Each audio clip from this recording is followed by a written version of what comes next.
Well, I think we'll get started here, right at 1 o'clock. Again, this is Faith Howard Mooney, VP of Member Engagement from the Mortgage Collaborative. And this is the last week in Mortgage Today. I have with me today Stan Foraker, who is the EVP of Mortgage Lending at First Commonwealth Bank. He is also a lender member who is on our board, which we love. And he co-chairs our community bank advisory panel. Stan, thanks for doing this with me. Hi, Faith. Thanks for having me. Yeah, so let's get started. A lot going on in mortgage in the last couple of weeks, right over the holiday weekend. One of those things that's happening is lots of mortgage industry folks out there forecasting what they think this crazy year is going to look like. You want to share with me what kind of you're seeing from your seat? Yeah, it's funny. I think you could swing Rob Christman's cat Myrtle in almost any direction and hit a mortgage expert right now. By the way, that cat has to be like 100 years old, something like that, because that cat's been around forever. Anyways, Myrtle's been around for a long time. But really, there are mortgage experts on every corner, including the guy that was 3 booths away from me at First Watch the other day when I was having breakfast, who apparently had read a couple of Twitter threads and decided he was also a mortgage market expert. So lots of conversation about what's happening in mortgage. It's hard for me to say the words out loud, but I've finished my 39th year and I've started my 40th year in the mortgage business. And what I do recognize is that we're in another cycle. One of many over the years. It'll work its way out over time. I know that doesn't bring a lot of comfort to people today, all of us who are running a business, but the business is going to be lumpy at times, and that's just what we're seeing right now. I would tell you, Faith, that I have to say, Logan Mohtashami over at Housing Wire, I find to be typically pretty thoughtful, and shockingly for an analyst, he's right a lot. And maybe I like him because I think he agrees with me frequently. But if I were to summarize his take on the year, and it coincides with mine, it's that 2023 is not going to look anything like 2008. And I think that's been a fear for a lot of folks. I think Logan characterized 2022 as savagely unhealthy for the mortgage market or the housing market. But again, he and others would point out the comparisons between now and the crisis in 2007, 2008 are not similar. And I know we're not here necessarily to promote Housing Wire, but although I have no objection to promoting Housing Wire, they also had recently what I thought was a worthwhile podcast. Logan and several other folks were on it, talking about their assessment of where this year and probably next year will go. And I think there were some good things there. It's probably worthwhile for everybody to take a look at it. Lisa Sturdivant, who's another person I think is pretty thoughtful, she would say this is going to be a normalized year, albeit slower than some. The seasonality will kick in a little bit. I mean, it has kicked in to a certain extent, but even that's muted a little bit.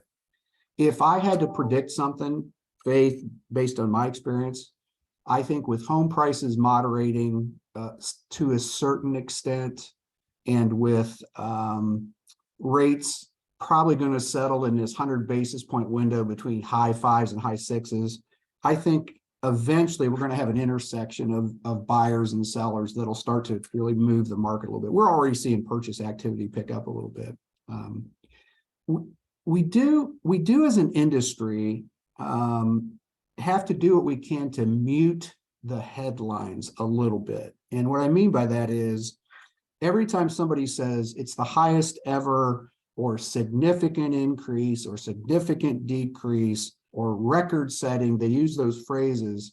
We in the industry have to be sure that we communicate to everyone what the real detail is behind those movements. And we have to articulate the magnitude and the impact of those statements so we can inform borrowers, potential borrowers, what the market's really like. So that was kind of a long-winded answer to your short question, but all in all, I think 2023 will be a lot like 2018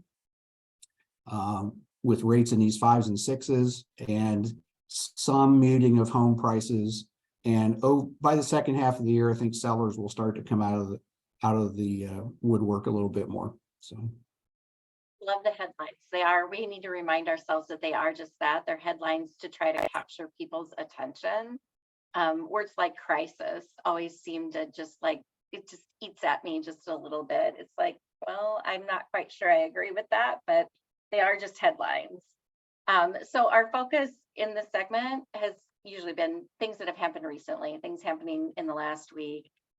Share with me kind of like what has grabbed your attention in the last week or two that you've seen. You know, in between watching and rewatching Jim Park's masterpiece Alien Strain, which I recommend to everybody, make sure you get out on Amazon and look that up.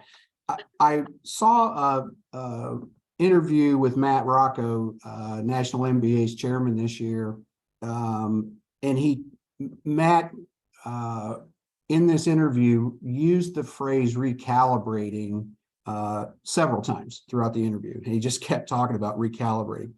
Lisa Sturdivant, who I mentioned earlier, also used the term, she used the term rebalancing.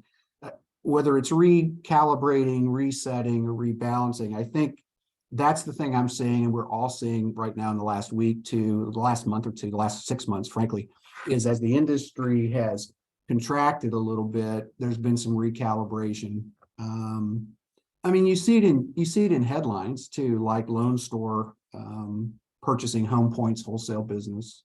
You see it in lesser headlines like layoffs in companies. Even though there are some bright spots, I think you pointed out to me that Kind Lending has approached some of their folks they laid off last year about bringing them back. I guess that speaks to the name of their company, right? So, so everybody's trying to figure out, yeah, right? So they're trying to figure out efficiencies. They're trying to rebalance, repurpose, recalibrate.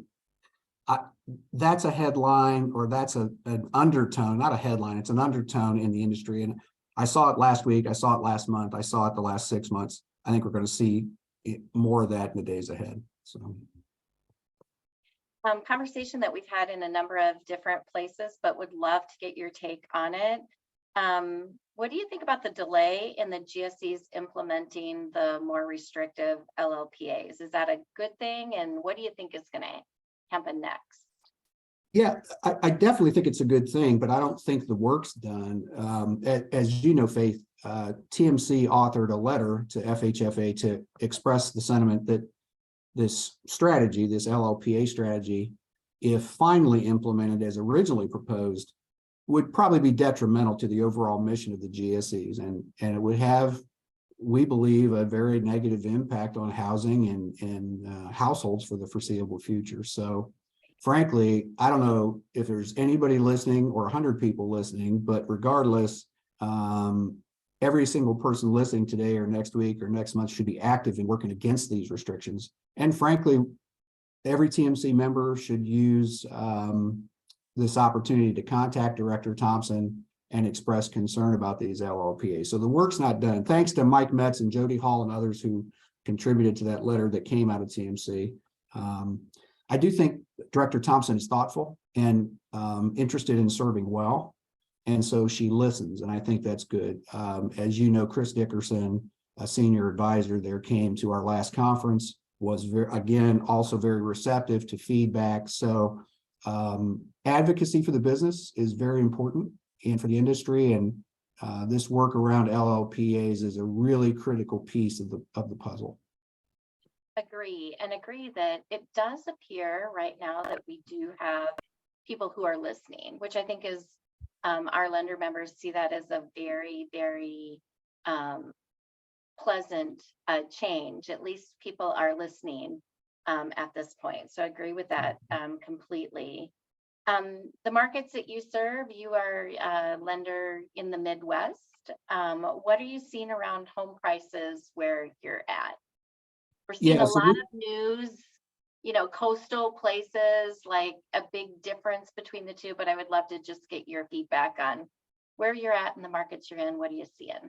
Yeah, I know some of my friends in the industry who are national probably see greater swings in valuations than I see. We're predominantly Pennsylvania and Ohio and the surrounding states. So I've mentioned this earlier, I see a little bit of moderation in home prices, a little decline. The data says home prices have declined, generally speaking, around the country. But on the ground, in our markets, at 400,000 and up, homes that are good are still going very quickly and at full price, and sometimes still more with escalator clauses. So the data doesn't lie nationally, but I think regionally, you're going to see still pockets of resistance to declining home prices. And that's then with the supply issues that already exist, that's really creating a problem. I really am finding that the one thing that's changed since maybe 2020 and 2021 is that if you see a house now that's on the market for, I don't know, an extended period of time, now folks are starting to say, what's wrong with it? Because that's very unusual, right? So it's sort of an oddity that we're kind of back to those days, but really quality houses are still going very, very quickly. And so while we're seeing the prices come down, it's not dramatic at this point. So thank you. Yep, go ahead. I thought you were on mute there for a minute, Faith. Sorry. No, sorry about that. The MBA this week reported declining applications for the first time in 5 weeks. And again, headline, don't always want to believe those. So we'd love to just know from you, as one of our great lender members in our network, kind of what your team is experiencing related to that. So, if you hang in there for a bit, you're going to see some lumpy application numbers for sure. And with rates that have been bouncing around, we've been kind of steady, but not great. Again, I would say we look like 2018 kind of pace, maybe late 2019, or rather early 2019. Of course, predominantly purchase, and some weeks are better than others, but we have seen a decline in construction activity. We're down about 25% year over year, March over March. And I think that's consistent in the industry right now in the construction space. Frankly, my sense with the construction piece, the apps being down there, it's really more an issue of regulatory burden on the builders, cost of development, labor supply issues, and all of that impacts consumer sentiment. And so folks are maybe a little more hesitant to build, particularly when in 21, it seemed like it took forever to get a home built. You thought it was going to get built in 10 months and it took 14, or, it was tough. And so the application count, while I'm concerned about it, I will tell you, it's been steady for 6 weeks, even in the face of some lumpy rate activity. And I'm fairly convinced, and I don't see anything in the data that tells me anything different, that rates are going to stay in that high 5s to high 6s for a period of time. And we'll get the CPI information tomorrow, but I think the market's already built in what they're going to do with that. That's my opinion. So I don't expect any big move unless the data comes out dramatically different than expectations. So.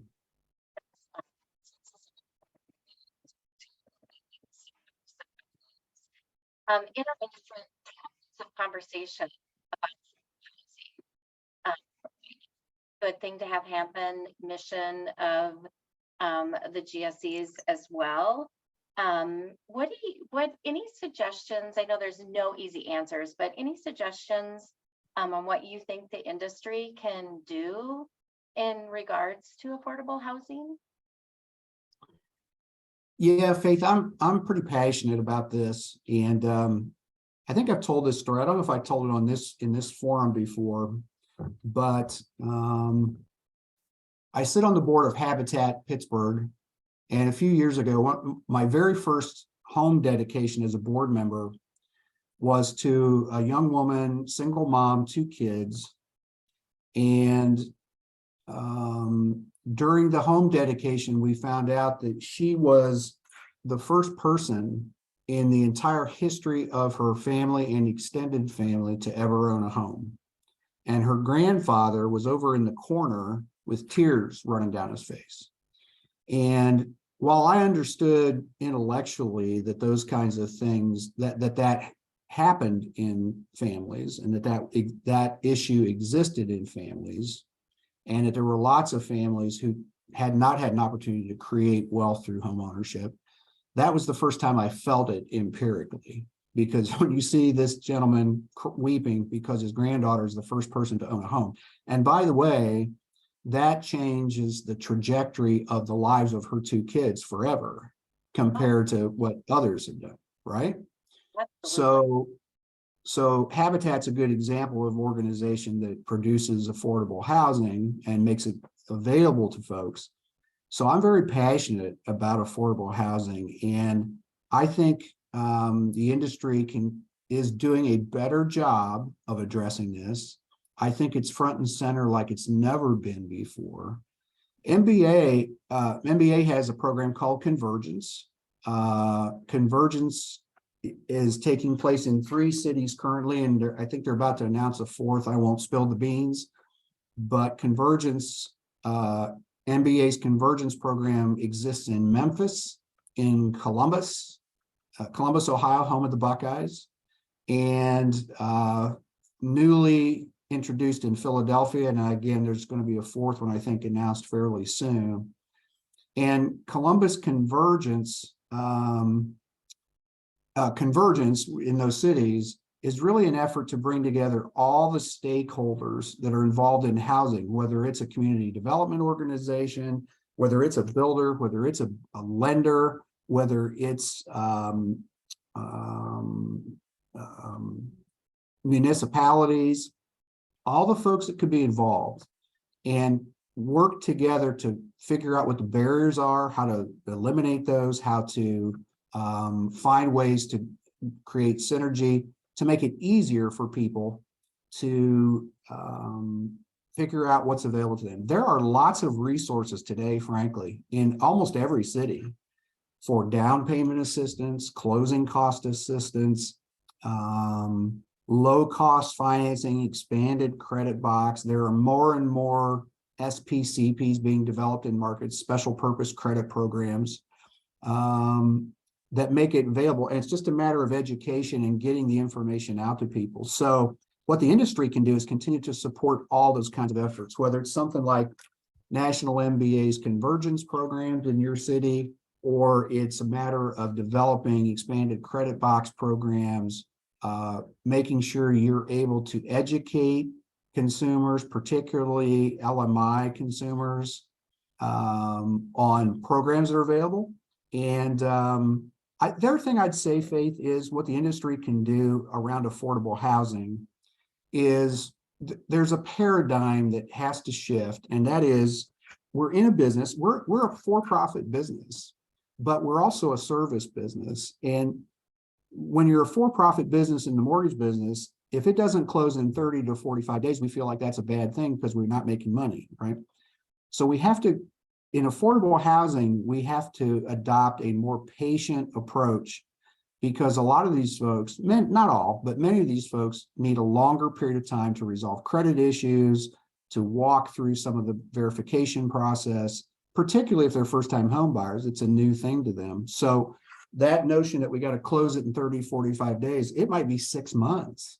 And that requirement for more patience requires a commitment on the part of the lender to hang in there and work with the borrower that long. And then when you compound that by pairing them with some of these programs that are available, every DAP program out there, there's paperwork, right? So getting through the paperwork and getting through the process and helping individuals navigate that process is a big effort. So last year, when I was president of the Ohio Mortgage Bankers Association, we introduced for the first time an affordable housing conference. It was very well attended. And our focus really was education. It's not a lack of resources. It's just helping people understand how to find it, how it applies to them, and how they can go about obtaining those opportunities. So I think there's never been, frankly, a better time to be a new, air quotes, homeowner. But we have to change the perception in the industry that if you can't close in 30 days, we don't want to work with you. We do a couple of things that we've got going. We do have a community first working group. It meets monthly. Stan and his team, who are very versed in this topic and do a great job in their communities, are part of that particular group. Would love for anyone and everyone to join us related to that. And there's also a 2022 HMDA data insights that iEmergent is putting on for us. Ashley was so kind to drop those in the chat for us so that we can see those, and you guys can pick up the registration from there if you're interested. In this conversation related to affordable housing, often comes up the topic of inventory. Inventory is a serious issue right now. I think everybody would agree in almost every market. What do you think we could do to help with the, there's no easy answer to inventory, right? But what do you think the industry can do that would assist with some of those concerns and things going on with lack of inventory? You know, Faith, this is one of the most stubborn of difficulties in housing right now is inventory. And we talk about it a lot. It's tough to come up with good solutions, frankly. Like I said, sellers are a little hesitant right now, even though they might have an interest in moving, they're a little concerned, right? Because again, houses in a certain price range and above that have any kind of quality to them are going very quickly still and above and at premium prices. So anyways, so sellers are a little hesitant right now. So inventory is an issue there. And then, you know, I feel for first-time home buyers because to buy a so-called starter home almost feels impossible to me in the sense of price range. And if we start saying that starter homes are above $250,000, even for, I mean, I've been around a while, but that's still sticker shock for me as a first-time home buyer, you know, for a first-time home buyer. So the only thing we've been able to come up with, and it's not a perfect solution, is that we all have to be active in working with housing agencies, working with our local municipalities, the land banks. If you're not engaged with those folks, you're not helping be part of the solution. And helping broker partnerships. Again, I'll go back to Habitat as an example. Our Pittsburgh Habitat does a great job working with the Land Trust and others in that market. And there are opportunities, but we've got to be the brokers of those relationships and those partners because we know all the players. Again, back to convergence, MBA's convergence, that's what they've attempted to do is get everybody who's a stakeholder talking to each other instead of everybody being siloed. So it's not a great answer because there is no great answer. Inventory is a serious issue. And I mentioned this in the construction piece also. It's tough on builders to get ground and develop the ground and the regulatory. I mean, at TMC's conference, we had the National Association of Home Builders president there, and he talked again about the regulatory burden and the cost of new construction, not to mention their labor issues, among other things. So it's tough. It's really tough to create housing fast enough to meet the demands we need, and then to do it in the price range that starts the cycle normally from a first-time home buyer all the way through that retirement buyer. I'm sitting in the middle of a boom. I mean, our community is in the middle of a boom market. We still, if you want to buy a house, you're at least 9 months out due to some of the municipality issues. Yeah. And for a first home buyer to buy a home here in the suburban area of Minneapolis, that number is close to starting with a 4. Yeah. Just seems Mhm. crazy. Yeah. But it is what I mean, it kind of is what it is, even though we're in the Midwest. And so, And yeah, serious and issue in with and in no the easy answer. there is no easy answer. And in the outer rim of our larger cities, it's probably above that. I mean, it's around the country. It's a significant issue right now. So Kind of crazy, kind of mhm. crazy. There are all kinds of people trying to do some unique and innovative things related to housing. I know that we had both looked at some articles this week about, parking garages being converted into housing in some of the cities because of remote work and a lot of them being empty. Golf courses being modified. One of the alternative forms of housing that we've heard a lot about out there are ADUs. Right. Um, what do you think about some of those things that are going on? You know, I I applaud the effort and I understand it. ADUs, for instance, in urban areas,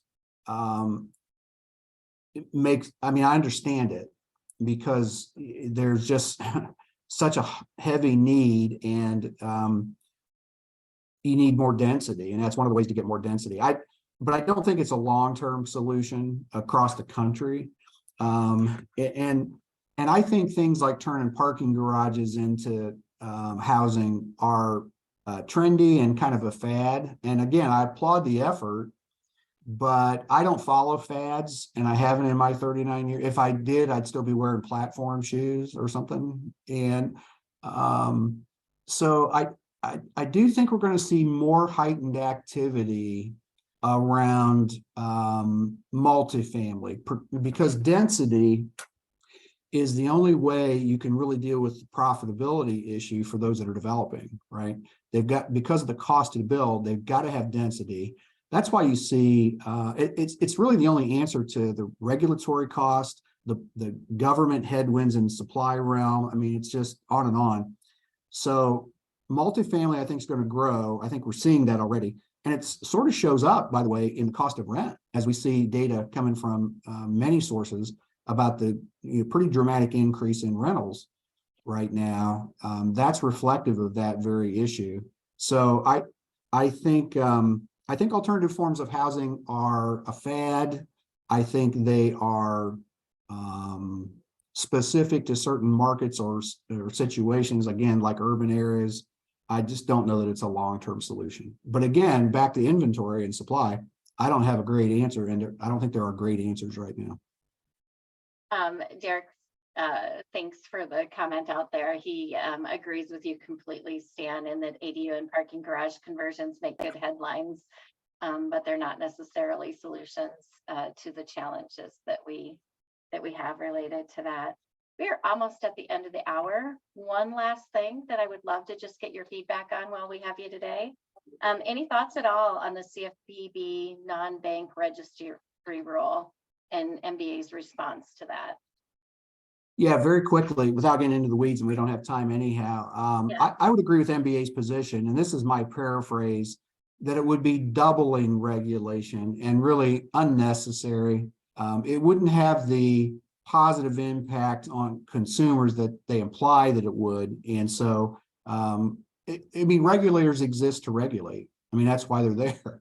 And so no one should be surprised when they want to double down. But I think MBA's position was right, and I support it.